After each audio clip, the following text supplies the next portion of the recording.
Okay.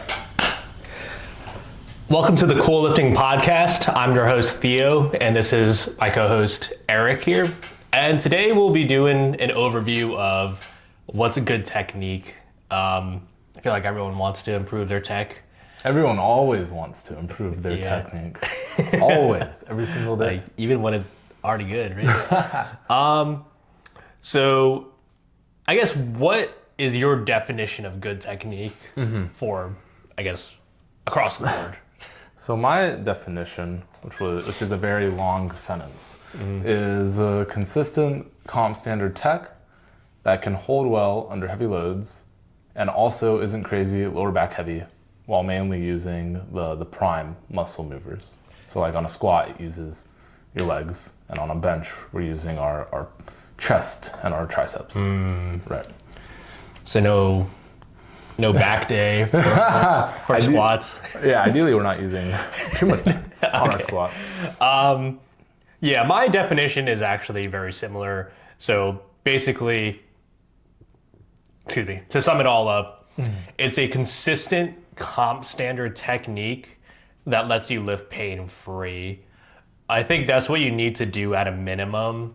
And then after you can get that down, that's where you would focus more on making your lift efficient. And I think pain-free is very important. Yeah, for both of our definitions, I think that is the highest level overview. Like, I think people try to get too nitty gritty with like, oh, your bench needs to be like exactly like this. But I think where I see a lot of athletes go wrong is like chasing maximum efficiency, like right from the start, when they don't even understand like the biomechanics for squat, bench, and deadlift, or maybe they think they do, but they're not really applying it correctly. We first want things to be normal, and then we want to move on to making it a bit more efficient in certain areas. We make things normal at first, and then we make the small tweaks. We don't make these small tweaks first, and then we don't make these small tweaks first, because if we don't have anything normal or anything good going on, it really becomes a nightmare pretty fast. Yeah, right. And I think where a lot of people struggle with to even start is like, I guess like having a general basis for where like technique should start. And like, do you have any like recommendations of where like maybe someone who's new to powerlifting should go if they want to start learning like how to squat, bench, and deadlift before they, like, let's say they watch like, I don't know. They watch the Cool Lifting podcast. Yeah, right. Or like they should go watch the Cool Lifting podcast. That's what they should do. That's true. Let's say like they just saw someone in the gym, like their football coach or someone just told them how to squat. That's usually how it starts. Yeah, like usually how it starts is someone who's not the most qualified powerlifting-esque gives the athlete advice. So someone like a football coach, someone like a gym bro, someone like a really old person at the gym who says squatting is bad for your back and you should never do it. Someone like that gives this athlete advice, and then the athlete goes and follows it because they're just super new, and that person is somewhat more qualified than them in some ways. Yeah. And then they get so far, right, and they discover powerlifting, and then they're like, hey, how do I lift like a powerlifter? Yeah. Okay, so let's say they go through this pipeline and their technique is maybe not so good. Like, what do you think is going to happen? So what happens with that is things become inconsistent. And this was happening at the gym with Chris. Theo, you remember that guy? I went to high school with Chris, and he was someone who doesn't powerlift, and we just were catching up. I went to high school with him, and I'm like, why don't we go to the gym together? Like, why don't you come tag along? He lived pretty close to the gym I go to anyway, and let's go hang out and bench. And he comes over, and we're benching together, and I'm helping him a little bit with his bench. It's looking better, and then he's like, man, I want to go up again because things are feeling good. And I'm like, sure, dude. Keep going up, do whatever you want. But as he goes up, you can see everything reverting back to this old bro style technique that happens to get very inconsistent at top end. And that's exactly what happened that day with Chris. His max is like 275, 285.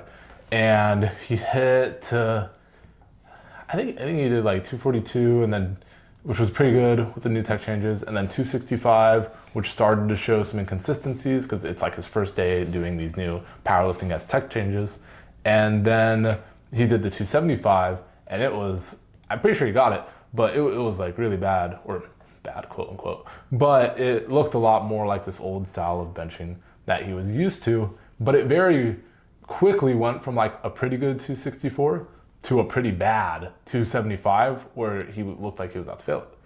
And that is this inconsistency we're talking about. Yeah, I think that's pretty much where people start to struggle and doubt themselves with their technique, is when things are like really inconsistent. They might think they actually have something down, but then I still see it in the gym with like more intermediate slash to advanced lifters. Like they'll have some sort of inconsistency, maybe not that bad, but like that's more on the very beginner side, just because he's very beginner in this powerlifting technique. Yeah, I was gonna say, like, you probably still see it though, where after a certain like load, like even the advanced after lifter, a certain load, it becomes more just like let's say their max is 500. It's like, hey, this thing pops up at 480 pounds and only 480 plus pounds. But we need to fix it so we can get past 480 past 500. Yeah, right. And I do see this note that you have here. I think this is also really important for people to consider, because the note says if you are doing a lift, let's say at like X percentage, like 70% of your 1 rep max, or at, like you said, 480 pounds and your max is 500, and your technique breaks down really consistently, that like will lead people to believe that they're having a programming problem. They'll think they aren't strong enough. Yeah, right. And then they think they'll have to do all of these like changes, but like if you kind of break it down and you look at your technique, if you make it more efficient, you understand the fundamentals, those things won't be a problem anymore. Like you could probably just keep whatever microcycle you're on and just run it out with better technique, and things will just be way better.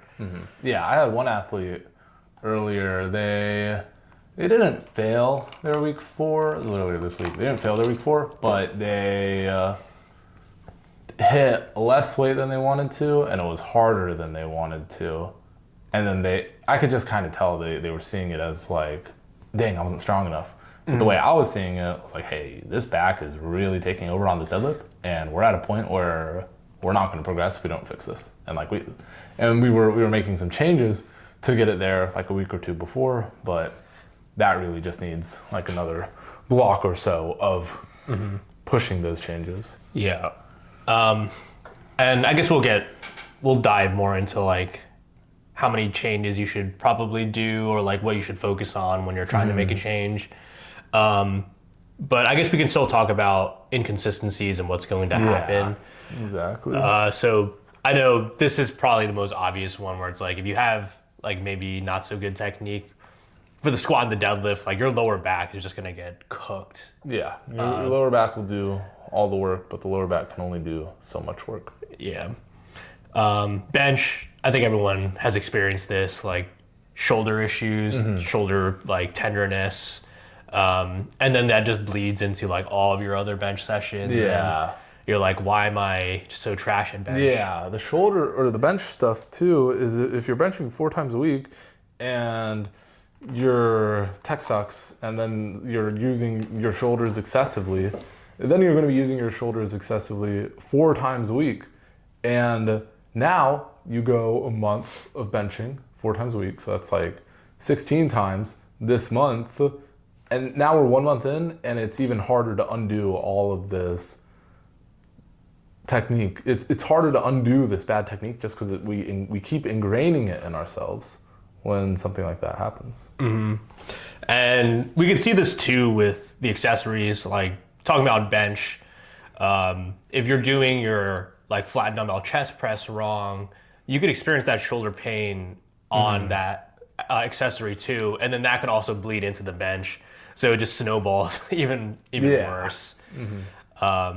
So yeah, like muscles that are obviously not the ones that are supposed to be worked, just getting worked in the accessory. Maybe on squat as well, we're squatting, but we're feeling our left adductor way too much. Then yes, we should be feeling, or I guess adductor, you're not always feeling that one exactly. But, or maybe like one leg, you're really feeling doing a lot of work. And that is an example of this one muscle getting used a lot more than the other. Yeah. Or on deadlift, if you're feeling like one hamstring and you're not feeling the other hamstring. I'm trying to think of athletes who are like dealing with stuff like this right now. Actually, now that you bring that up, listing them off. I was gonna say, like, I know a lot of athletes who are maybe coming back from an injury or something, like they'll naturally just want to like use one leg more than the other. But like they still have to, like practice the movement pattern of like firing both legs at the same time, or just using like a, let's say, Bulgarian split squat to just help you find that midfoot pressure on both legs, making sure it's evened out. All right. So the next thing that, actually I should ask, did you want to cover anything else for that one? Like any things wrong? I'm sure we can keep going. Let's go a little more in depth on the inconsistencies, and let's go a little bit more in depth on the just dying out at X%, because I really see that super common, and I've had it where on my deadlift, the round for a period of time around the 550 to 573 mark, things would start to be a little more hit or miss, and I wouldn't necessarily die out, but it would just be. Things just would not be as good because it was heavier. It's like I would need to be more locked in, or I would need my technique to carry harder. Just have it be better around this weight, or I would definitely, like, things just would not look pretty. So I've had like, excuse me, like more of the opposite problem. I guess it's a good thing with one of my athletes, Joanna. So I used to have her bench 3 times a week. Just a standard, like, primary, secondary, tertiary.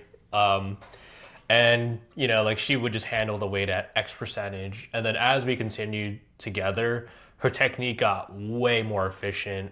It's like maybe like a 3-inch range of motion. And whatever percentage that we had was working, it was no longer working because the stimulus just wasn't enough. And eventually, like, we increased her frequency and then also, like, the actual percentage for her back downs, and things are a lot better now. But it really showed, like, she was doing maybe like 115 pounds for her back downs, and then now she's going really close, like 121 and 125, when her max is around 160, 165. So it just shows you, like, if you really dial in just this one portion of your technique or making that more efficient, like, it can enhance your program. Like, you'll figure stuff out more within yourself. Yeah. And if you can't, going back to the, like, dying out at X%, like, if you can't survive, I'm just going to list out numbers because I'm trying to think of, like, percentages and I can't. But I've seen people, they'll like go and triple 550 or something like that. But then they'll go for like 562 plus, and it's just the hardest thing in the world. And that's part of like, hey, there's something going on here to where we're tripling like 10 pounds less, 15 pounds less than our max. It's kind of something we should look at, something we should pay attention to. But a lot of this consistency and just being able to handle things in a good way, like with your athlete, it makes this program a lot better. And then we just get a lot more out of it. Yeah. You actually just reminded me of a lot of, like, funny stories in the gym back in the day where like people would say, oh, my 1 rep max was, let's say, like 315, and then they would be able to Larson 315. And I was like, it's just like you can't use your legs. Like there's a sign that you probably are missing out in some sort of, like, basic pillar in the bench technique, and one of those is leg drive. So like if you're not really getting much out of your leg drive, it's probably a sign that you need to take a look at your technique. Yeah, I'd say there's plenty of people who say like the max is like 315 or so, and then they do the Larson at 310, and they're like, bro, look how impressive that is, like in Larson 310, and I see it as like you can't use leg drive at all, and you don't know it. But with there's some lifts.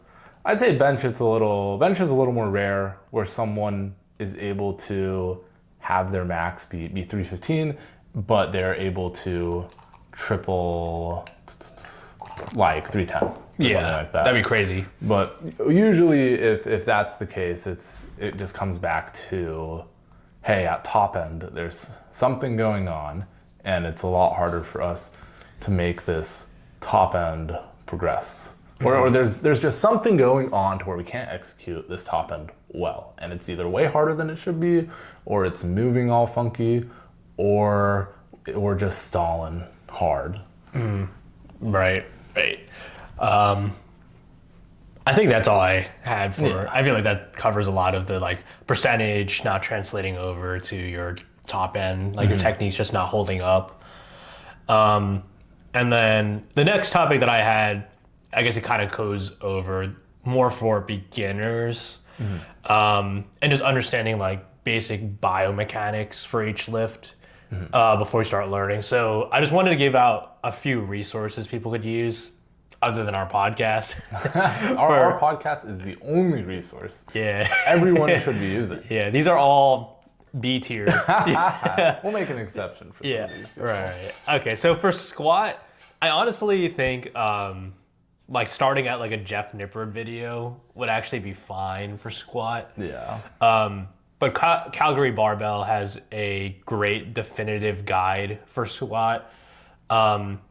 And that's just going to teach you what to look for when you're squatting. Like, it'll help you feel out what's going wrong. And then for a more modern bench press technique, Marcellus Williams has a great tutorial, my coach. He has it with Michael C. And your coach, the Stacked Cast, has a solid... Oh, yeah, they have a good video. Yeah, and then I would say for deadlift, I think the Stacked Cast also has the best modern deadlift tutorial. I think a lot of those older videos kind of teach you how to push slack out incorrectly or pull slack. The whole deadlift has, like the way it's taught now versus even 2 years ago is very different. It gets updated pretty intensely every 2 years. Just in, like, maybe the idea is fundamentally the same, but how everything is worded, it gets worded better. But now if you're watching a video that's 5 years old, it's using this whole language, and then it gets a little confusing. Yeah. So I think, if you have a coach, asking for personal help is obviously the best. But I guess we can get that one's still like kind of. It's hard at times to ask in person just because like not every gym has powerlifting coach. Or if you're at your commercial gym, it doesn't have it. And then if you're at a bodybuilding gym, you could still get something for sure. But then if you're at a powerlifting gym, it's still everyone kind of teaches things a little differently. Yeah. But it's ideally, that's like best case stars aligning scenario. Yeah. If you have your own coach, ask for in person. But yeah, if you don't literally know anyone, or if there's too many... If you're a lone wolf. Yeah. There's too many cooks in the kitchen, can also be really bad. Too many cooks in the kitchen. I've seen that far too often.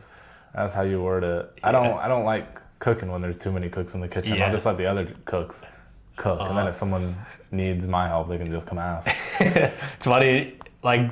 I always think about this one time where like someone was having issues with their leg drive on bench, and there was like 5 people trying to tell them like how to do it. That happened with me one time. Someone was asking me for deadlift help, and then there was another guy who I liked, who he kind of joined in. And I'm like, whatever, I like you. Like, we can have 2 cooks in this kitchen right now.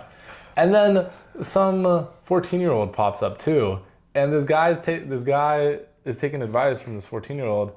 And I just walk off, and I'm like, okay, well, I don't really want to be a part of this anymore. Like, there's too many people here right now. One of them is 14 and doesn't know anything.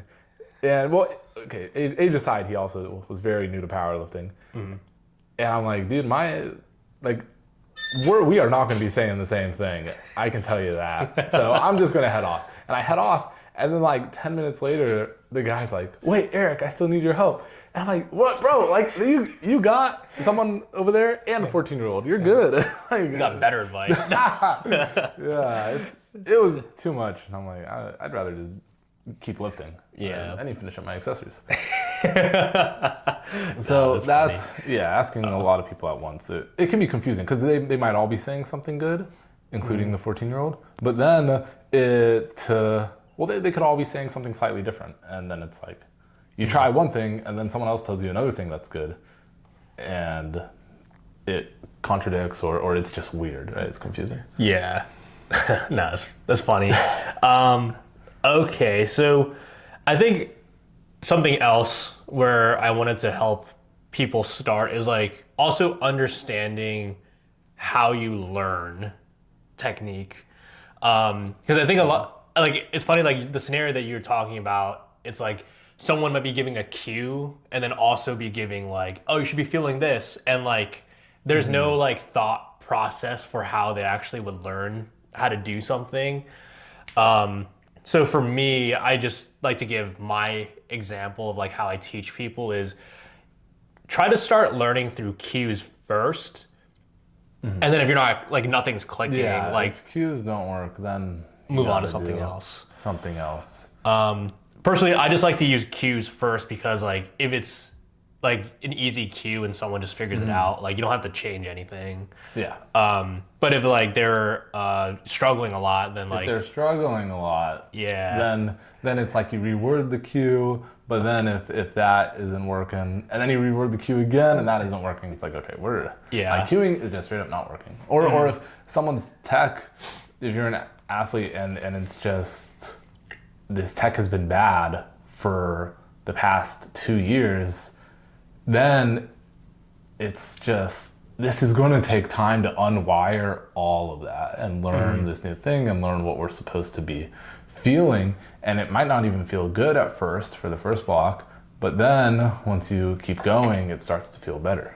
There's some techniques where it's just kind of like, hey, we can't keep doing that. Yeah. Just to either progress or just so it overall like looks good. There's some stuff where it's just like, dude, you've been cat backing for the past like 3 years, and we can't cat back anymore.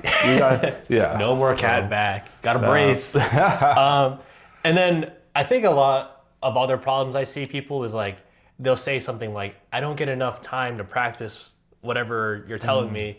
But then like what I'll see them do is like just start rushing their back downs like crazy. So a note that I have is like your movement patterns and stuff that you learn, it should be reinforced through your back downs, like your secondary day, and also your accessories. So, you know, like let's say you're having a midfoot pressure issue on squat or like center of mass issue, you can use something like a belt squat to help you learn that, or like a Bulgarian split squat will help you stay over midfoot, and that'll teach you like where your midfoot is. There's just like very small problems like that where I'll see people like not really grasp, but then they also don't take their back down serious enough to like learn whatever you're teaching them. It's a lot of staying conscious of all of these things, but if we go like 4 sessions of squatting, which is like 2 weeks, if we go 2 weeks without staying conscious of anything, then it's like, oh crap, I totally forgot what I was supposed to be doing. Let me remember. And it's like, hey, we were doing something for a little bit, and then we weren't doing that thing at all for 2 weeks, and now we're trying to go back to it, and it's not as ingrained. It takes a lot of being conscious. Yeah. And then last tidbit here is copying your favorite lifter probably isn't the best way to go. But you can probably find some good examples of high-level lifters who have similar leverages to you and seeing where to go from there. Yeah, I think that's good. It's some of them. It's hard to tell how tall they are. Yeah. And then, like I've had some athletes say, "Oh, well, this guy does it," and I'm like, "Yeah, well, that guy is 5'5" and you're 5'10, so I don't want to do this because that's part of why their technique is so good too." So, someone told me a little secret. The rack height never lies. But that is true. Yeah, you can just look at the rack height and compare it to yours. Yeah. But One thing with technique too, because we talked about technique for developing a system to learn it, and with beginner lifters, with advanced lifters, it's more so going back to what has worked in the past. And when things have been really good, like there's usually a technique that's like, hey, I was progressing really well with this, but then if you're trying to learn too many things, it can go from technique A looking like this, and then a few blocks down the line, it looks way different. And now it's just like, hey, we need to undo everything we did the past couple months and just go back to this old technique. And it's kind of like one big circle, which isn't fun. Right. I think that kind of goes into like chasing the maximum efficiency with like certain exercises. Like I see it a lot, probably with the sumo deadlift, people wanting to go super wide. It's like, well, the best lifters do it. But, yeah, but your hips probably can't do that. So going back to what's worked and what got you to where your strength was is probably the best idea. Yeah. So, all right. So I guess more... A few side notes about everything. So, with this one, it's better to have things controlled and at medium speed rather than having this technique be super fast and explosive, but extremely uncontrolled and unpredictable. So you shouldn't like sneak up on the weight, like catch it by surprise, as the kids say. As the kids say. Yeah, but this one is a little more... Well, if we're focused on being super fast and super explosive, we're not as much focused on having this technique be what it needs to be. Because it's just, hey, we're focused on this other thing. Yeah, I completely agree here. I think this is where a lot of beginners make a mistake is like, if I tell them to do something at like, let's say half speed, they'll get everything perfectly fine. Yeah. But then at a certain weight, they just like get nervous. Everything goes out the window. And like when I was talking about that guy who I went to high school with, and he was benching with me. Part of it was like on his second to last warm up, it was at a good speed, and then the last warm up, it was a little faster, but it was still like a good enough speed. But then on the heaviest single he did, he had it go like super fast down to his chest, and I could just tell like dude, none of what we talked about just held up when you did that. Yeah. But that is very much a learning process. Yeah. It's funny. It's like that. Like wedging too fast on the deadlift is probably the biggest one I see. And then dive bombing squat too. There was this one athlete I had who they were having some pain in their adductor, and they needed to do some drill, and we get them to do that drill, so they're feeling better. And I'm like, okay, just try squatting with the bar and see what's up. And then he goes and unracks the bar, and he's looking like meticulous, everything's looking controlled, and then he just goes and dive bombs it as fast as he can. And I'm like, bro, do you always squat like this? Like, what are you doing? Like, he squatted like 500. I'm like, dude, why are you doing this? Like, this is the bar. Yeah. And I'm like, dude, I can't tell if anything's going on or anything good is going on just because of how dive bomb this 45-pound squat was. I don't know, man. Maybe he's doing something. So that was another conversation. In the future. And I was just like, dude, just chill out a little bit. Yeah. I guess to build up on top of that, where if you, let's say you actually have like decent technique, but then like after like X weight, you're just doing everything way too fast. You might not really have to change anything. It might just be better to reinforce this through like tempo squats or, in that case, or just some sort of constraint. So just be like aware of that too. Like you can always use some sort of constraint to help you learn how to move. Tempo the warm-ups, and that's usually pretty solid to just keep things in place, because you literally can't dive bomb if you're trying to tempo. All right. Okay, so before you start lifting, unracking squat, bench, or like picking up the deadlift, that's where a lot of your tech changes are made, because you can't do it while you're lifting, right? Yeah, it's very hard to make these changes in the moment. And a lot of, like, if you just think about what your coach has told you with your technique or your own technique, it's probably like, hey, we need to do this before we unrack the bar. Hey, we need to do this as we're right about to pull and as we're setting up for this deadlift. It's not so much, hey, halfway through this deadlift, I need you to think this. Or, hey, when you're popping out of the hole on squat, I need you, like when you're halfway up, I need you to think this. Yeah. And I think this is the most common beginner problem I also see, is like most issues actually occur from the initial setup with your technique. Like you said, before unracking for bench or squat, or before you wedge in on the deadlift. And I'll see people like just kind of dilly-dally, and then like right when they're either under the bar for squat or like when they have the weight out for bench, it's like, oh wait, this is when I dial in. But no, it was like 3 steps ago.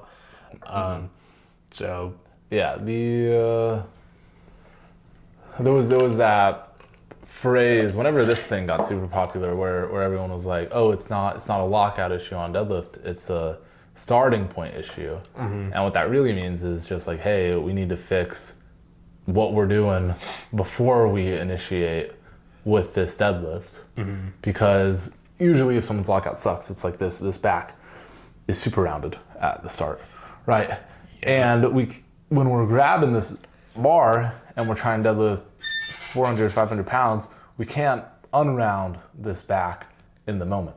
We can only unround this back before we initiate this deadlift. Yeah. And then for bench, we talked about having shoulder pain, and most people nowadays are using their legs to create their arch. So like if you're not initiating either that or like just making your arch the same way consistently, that's when you'll start noticing more shoulder pain. If you're not, like maybe your arch is like 2 inches lower than it normally is because you weren't really like paying attention as much. That's usually where the consistency issue is. So again, going back to like making a system for all of your lifts on how you want to learn it and how you teach it to yourself. All right. Anything else you want to add on that with? I think that's about it. Okay. The whole point of that is just, hey, we can't fix things when we're lifting max weight. Yeah. Like Steph Curry's not like, oh yeah, let me just like twist my wrist a little bit when the ball's midair. Like you can't do anything at that point. Yeah, when you're lifting max weight, the thought process is go, lift. It's not, it's not like, let me try and rotate into this side or something. Yeah. Something silly. Okay. I guess this next one goes hand in hand with the initial setup and rack height. This is kind of like step 0. It is. With the rack height determining a lot, and it determines where we are. So if we're trying to fix our technique, but this rack height is too high or too low, then we can only fix so much. So on squat, if we're trying to get this upper back tight and we're trying to have our elbows a little more down and not like super crazy out, just like stereotypical beginner squatter, if we have this rack height, 2 rack heights too high, we can't be as tight and into the bar because we're just trying to struggle to get this bar out of the rack.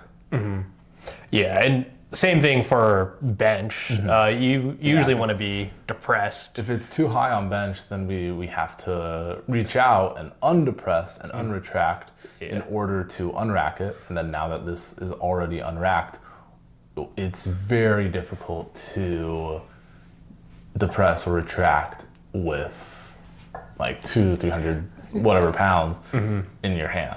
And usually if you can, like I can a little bit, but it's definitely not as much as whatever it is in that initial setup. Right. Especially if you have a wrist that's more an extension when you bench, like your wrist is cocked back more. Like it's going to be a lot harder if you're like having to unrack it and then rotate it down even more if it's like two heights too high.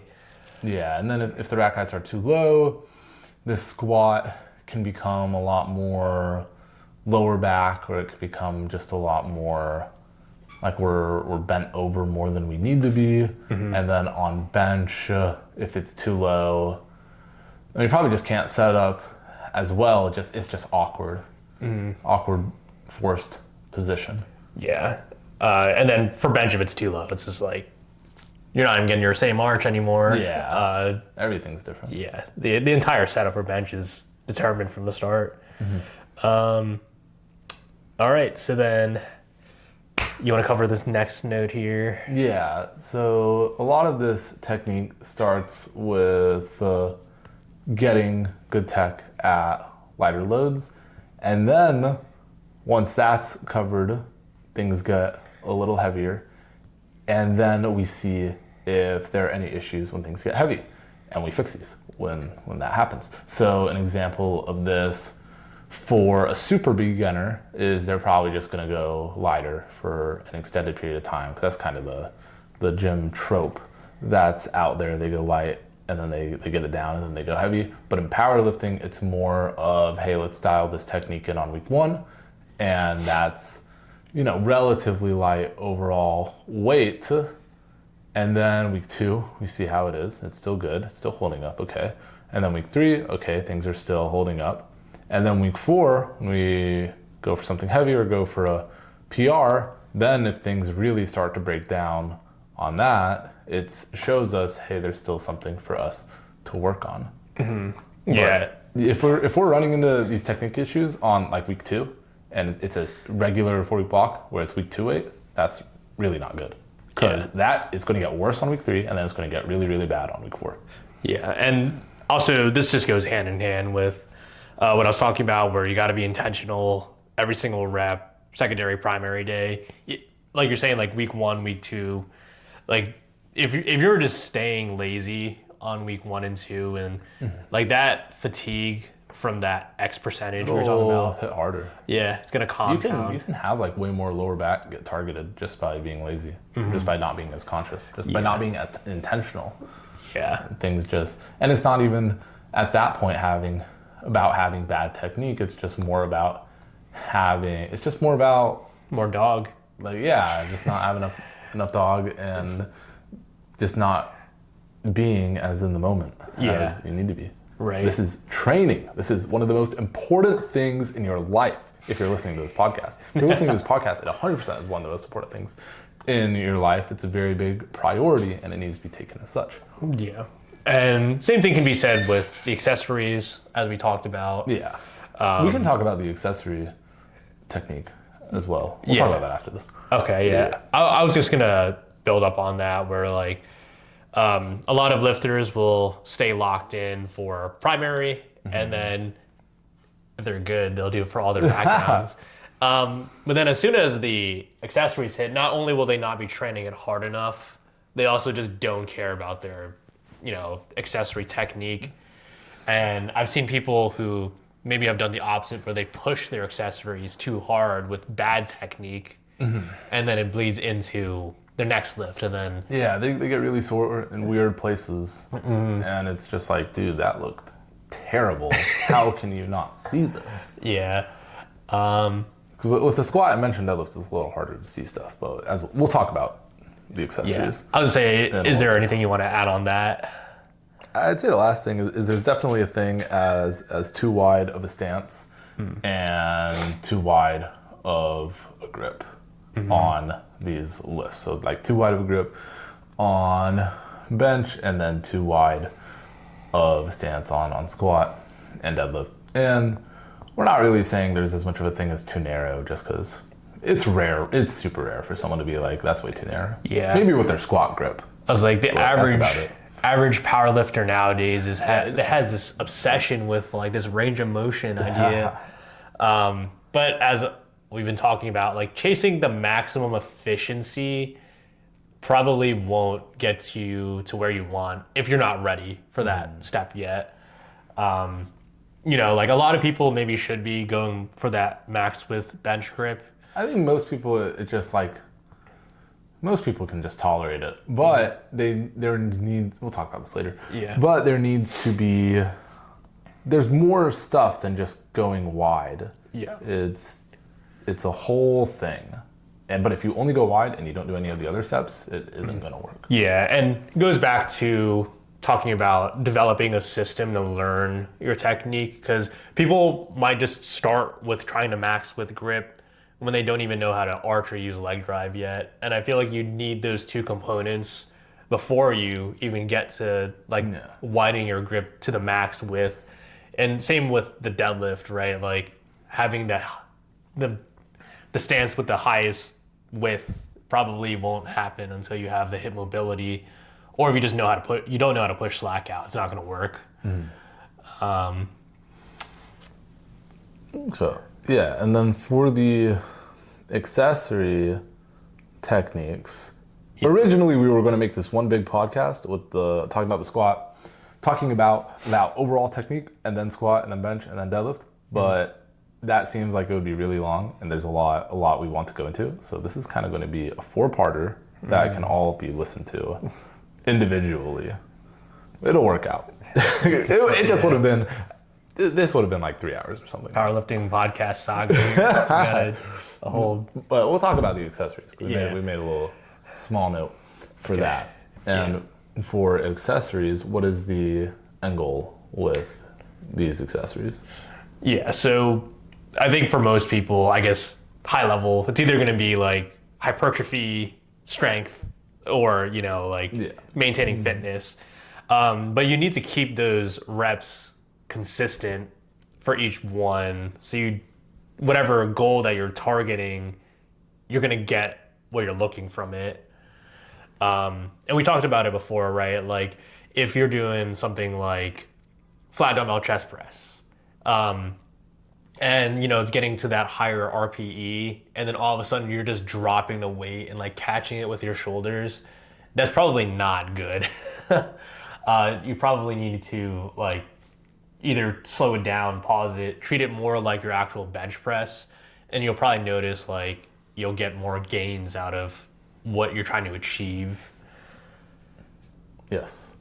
Yeah. So keep things consistent, rep to rep, keep the same speed and tempo consistent, rep to rep, because it's also different if you're tempoing the first 3 like crazy and then you just go super fast on all the rest. It's different overall. We want things to be consistent. Yeah.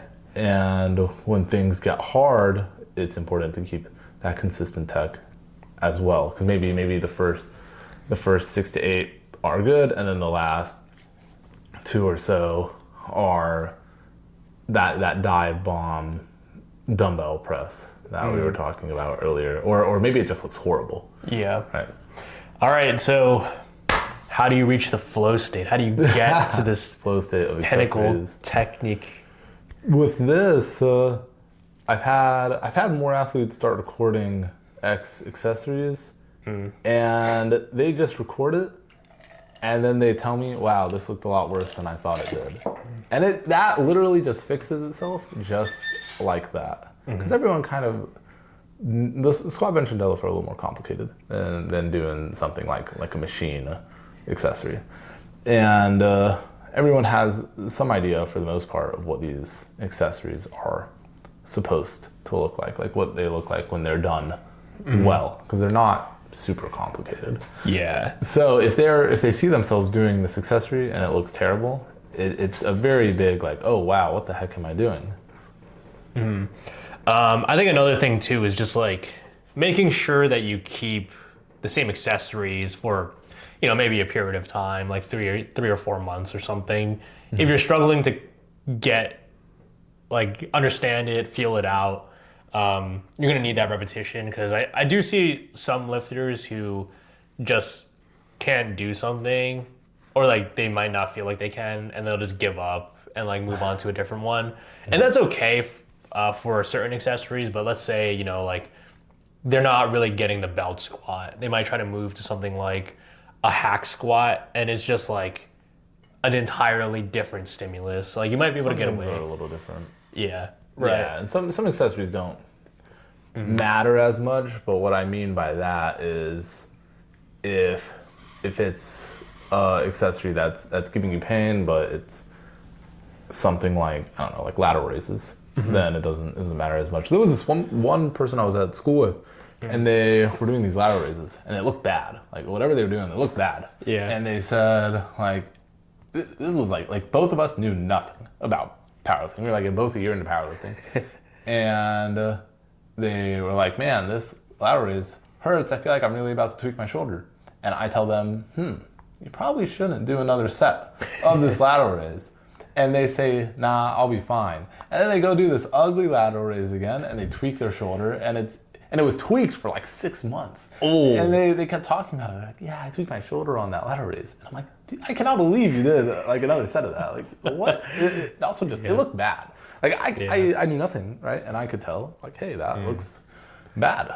Yeah. So maybe they should have recorded themselves, right? But that is how that works. Yeah. And if you're doing a new accessory, you can just ease into it, so things don't get too carried away off the start. And with that being said, too, I think there's like a lot of maybe different tools you can use if you're having, or like you're starting a new accessory, like maybe doing ascending sets, like in this case, right? Like if you're trying to learn the lateral raise, maybe start at a lower weight, and then, if you feel like you're not getting it, just stay at that weight. But if you feel like it's getting better, obviously go up. It'll probably be a little bit better for you.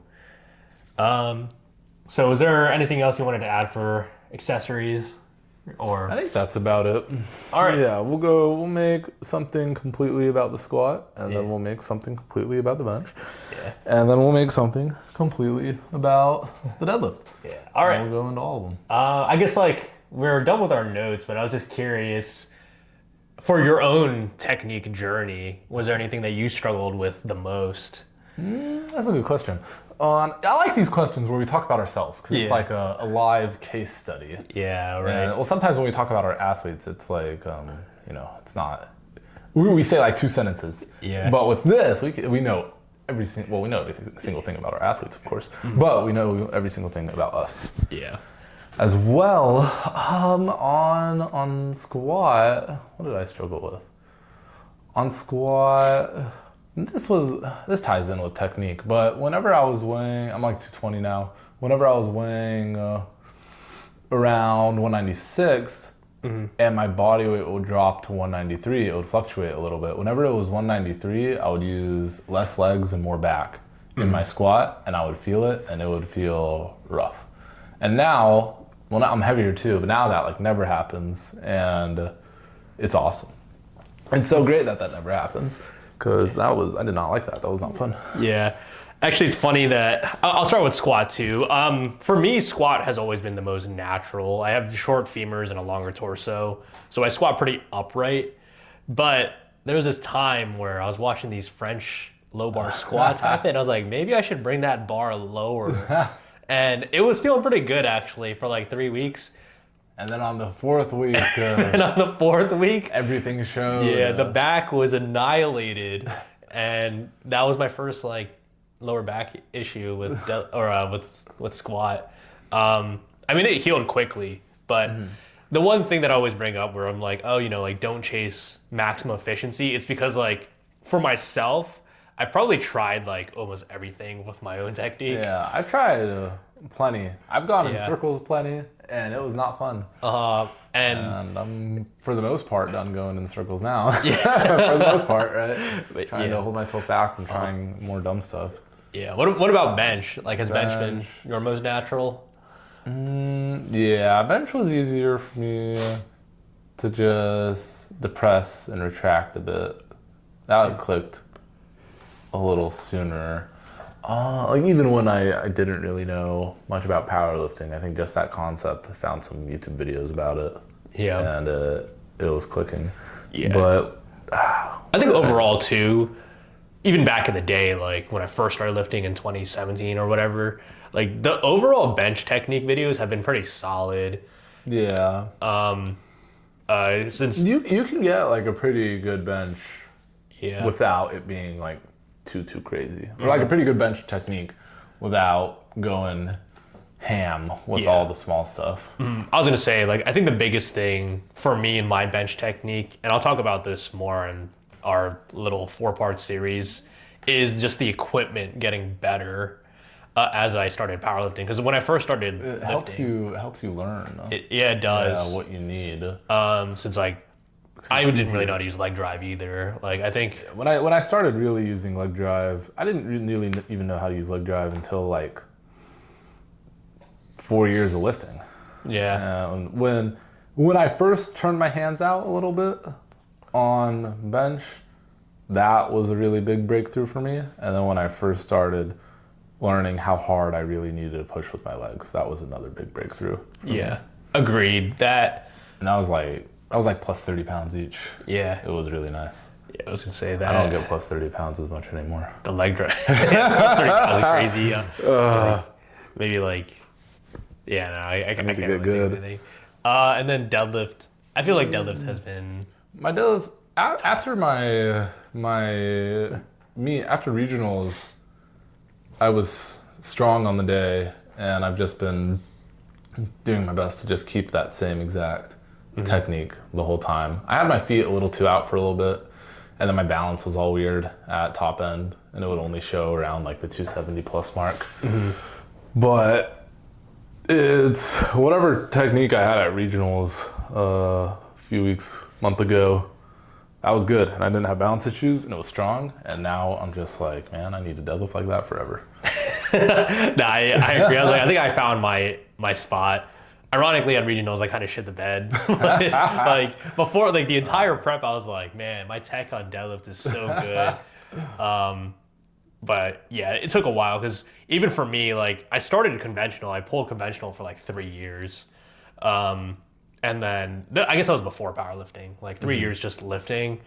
And then like I went from like just regular sumo stance, and then I tried to go super wide, and then I tried froggy because that was kind of catching on for a little bit. Oh yeah, that was a trend. Like two strong people did it, and it became a whole trend. Yep. Like crazy. And it got its whole own term called froggy. Yeah, and you don't see anybody else except those two. Not even it was Bob and Angelo. Yeah. And Bob doesn't even do it anymore. Nope. It was literally two people just both pulled 700-800 pounds with it, and then the whole world went crazy. That's so.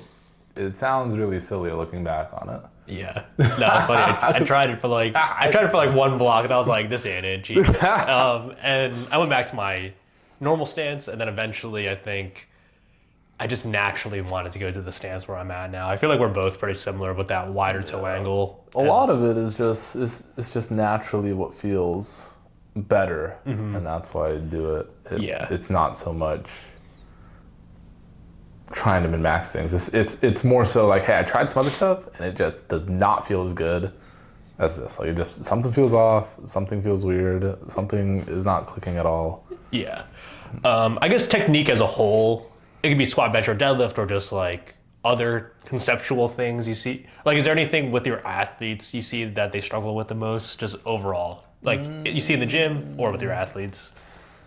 I'd say my athletes, when they first come to me on squat, usually they're doing like some pre-hinge thing.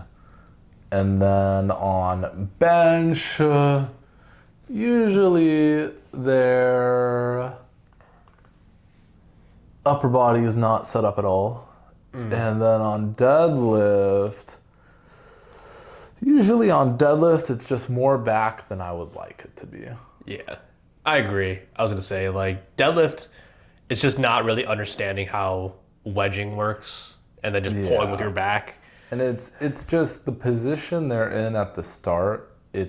They literally cannot begin to understand where to go because they're just in this weird position. And it's like, dude, you can try that position forever and it's just not going to happen. So we have to change the position, and then they feel something good, and then they start to understand it. Yeah, I think I've experienced that a lot too with my athletes, and like I think for most people, I guess, not trying to get too in the nitty gritty, like doing a top down setup is where I'll have people start at.